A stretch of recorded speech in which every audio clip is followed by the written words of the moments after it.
What's up, guys, and welcome back. So today we picked up something a little special.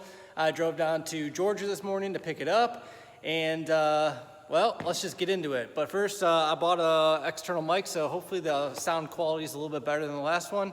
But let's go see what it is. All right, so if some of you have been following me on Instagram, you saw my stories already. I went down to Georgia to Greg Smith Equipment, and I picked up an Atlas. This is an Atlas Pro 9D. This is a two-post overhead lift, so it doesn't have any of the cables or anything running underneath.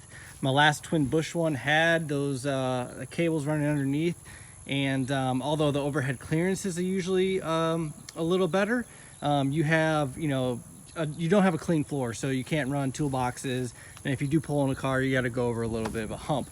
So these are how they come assembled, or packaged, I should say. Both posts are on there, and then they have these little channel or angle iron brackets here. So the problem is, or the issue is right now, how do I get it off? So I brought the tractor down, as you can see there. I'm by myself right now, wife's at work, so I figured I'd give it a shot. So my game plan is to use these straps. These are toe straps. I think the braking strength is like 8,400 pounds, and they can tow like 2,400 pounds. I have two of them, so two of them should be plenty. This thing weighs, I believe the woman told me, 1,450 pounds. So I don't think the straps will have any issues. I'll wrap straps around, wrap it to the bucket, lift it off, and see if we can bring it into the garage here. So the garage is a 10-foot wide, and I measured that, and it's like 9 foot 4 inches. So it's gonna be tight. It's gonna be real tight.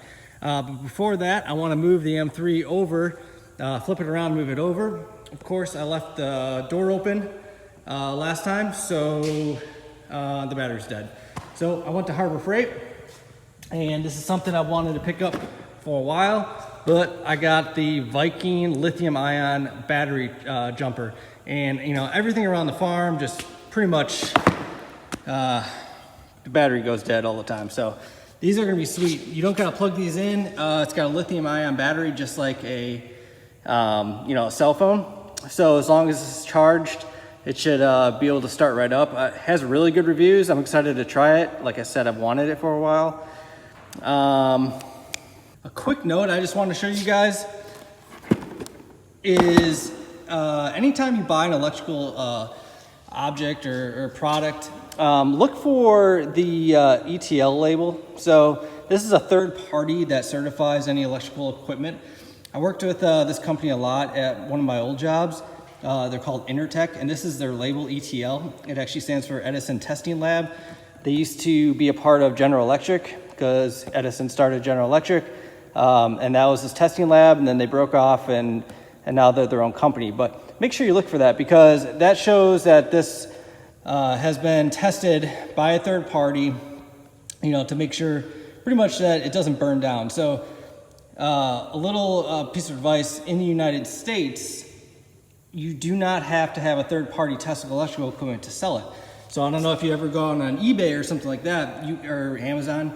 You can buy electrical things, toasters, soldering irons, things like that, straight from China that have never been tested. Be careful with that, because if that toaster starts your house on fire, you can't actually go after that company and sue them because it was never tested. Now, if this Viking charger starts my garage on fire, I could actually go after Harbor Freight if I wanted to. But just a quick note, if you ever buy electrical equipment, look for that ETL label or another third party that certified it, and you should be good to go. So let's unbox this thing and see what it looks like. So this is the Viking Compact Power Pack. And like I said, it has a lithium-ion battery, has a flashlight, I guess. But I'm hoping this has enough charge out of the box. You're really probably supposed to charge these before you use them, but enough charge out of the box to start the M3.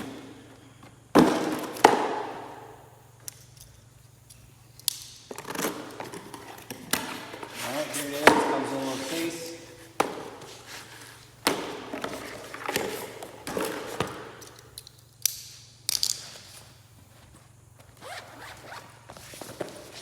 Alright, so here's the case, paperwork.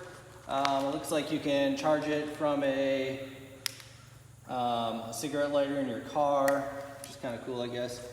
Also USB cable, so you can charge it, you know, from a wall.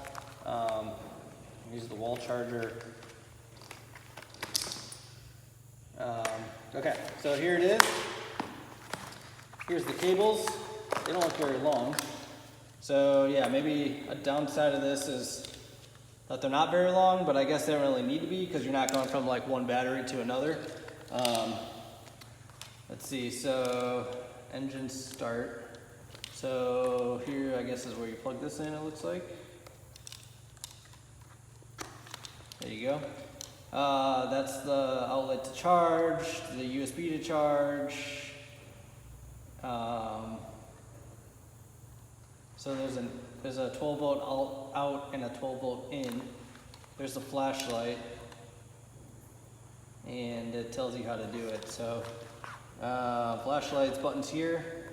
Yeah, it doesn't work. We gotta turn it on first. There. So hold that. Turns on. Now the flashlight works. Guess it flashes.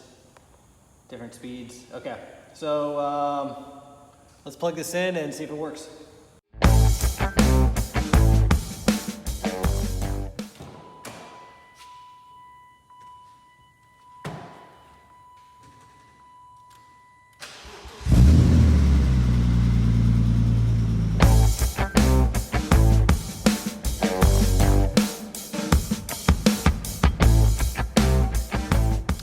All right, super simple. That actually worked really well. I'm glad I actually bought that. I wanted one for a while. So now let's get to the lift and see if we can get this thing off the trailer.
Well, that didn't work. So either I'm reaching my max top limit on the bucket, or my tractor just doesn't have enough power to lift 1,500 pounds. So I may have to take each one apart.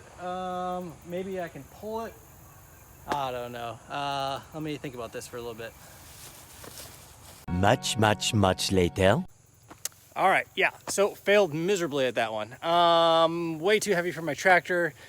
So I got a second idea here, and I'll show you right now. All right, so I took off the cardboard a little bit, and this thing's packed full with, you know, all the accessories. So here's like the trim covers, all the hardware, and these are like the extenders for the feet. And then it has the arms in here, and then here, in here, and these things just weigh a ton. So I'm thinking if I get some tools and get all this crap out, my tractor will probably be able to lift both just the beams, so the towers. So that's gonna be my next bet, and if that doesn't work, then I'll probably just drag it off or something. So all right, let's try that.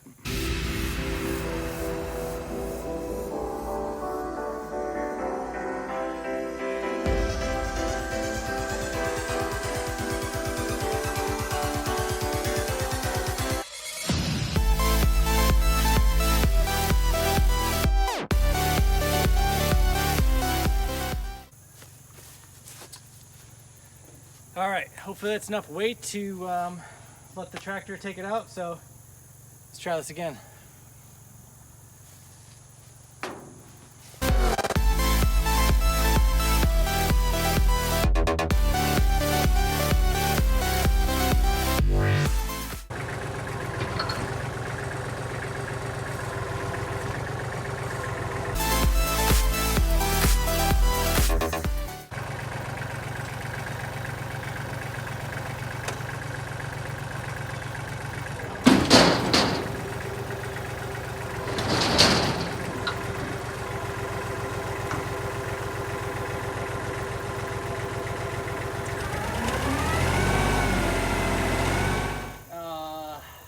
first side I lifted up over there and I took off the arms. So I think I'm gonna have to lift up this side, take off that, and then I think my tractor will be able to do it. So let's get to that.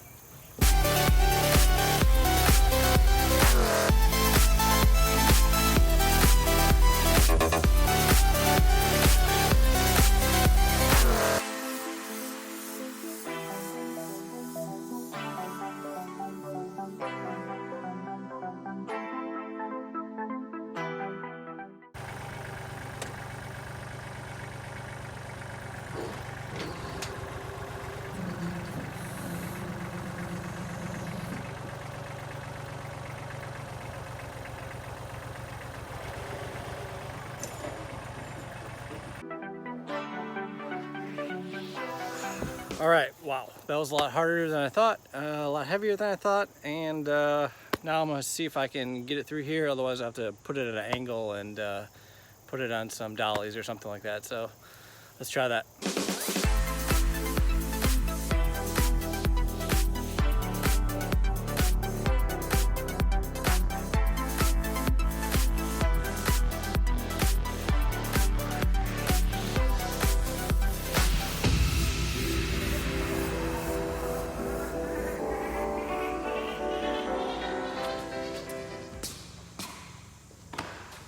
Wow, okay, that was entirely harder than I thought. When I got my twin bush lift a couple years ago, it did not nearly have as many pieces. It definitely wasn't as stout, I would say. This is more of a commercial lift. So last time, yeah, I used an engine hoist off of the trailer, and my wife and I just kind of lugged it off and got it on some dollies like this and pushed it. A little different scenario now because I wasn't on a driveway, I was on the dirt here. But glad I got it in. This thing is beefy, it's stout. I'm excited to install it. So thanks for watching. Please subscribe and like the video and follow along because there's a lot more coming with the shop. Thanks a lot.